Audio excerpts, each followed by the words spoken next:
to. Papunta kami ng paborito kong hipan. Paborito kong hipan, si Tita Grace. Ayan. Yan dati. Dito ako naglalaba pero hindi ako dito na nagdadaan doon sa likod nyo. Wala nang daan doon. Ayan, pababa. Ayan, oh.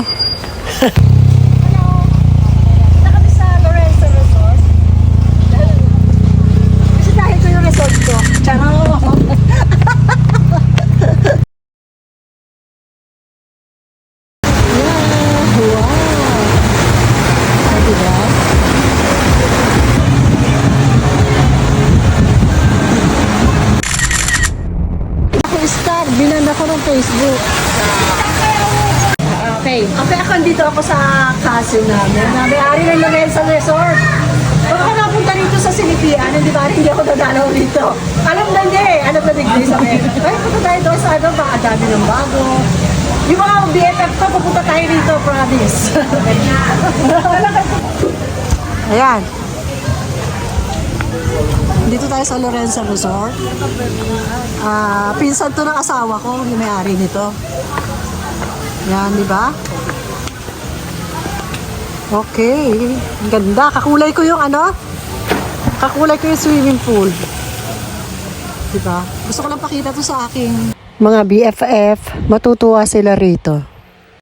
Hello! Guys, ito yung Lorenzo Resort. Nakita nyo naman, maganda ang pool, di ba? Kakulay ko? Kakulay ko yung tubig. Di ba Terno is life? Okay, dito tayo?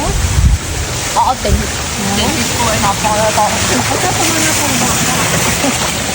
Sa mga pambata to. Ano guys, ready na? Gina na ba tayo? Okay. Kuna. Oh, ayan guys. Nakita nyo na. Dadali ko kayo rito. Ayan. O, di ba? Ang ganda, o.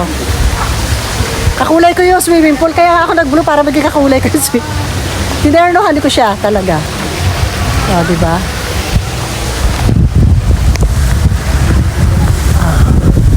Okay. Salamat sa aking paboritong hipan. Magkaharap pa si Lisa. Si Lisa ang paborito ko. Sorry Lisa, hindi kita kaharap. Si Grace na lang. Ayan. Di ba rin hindi ako mapunta rito?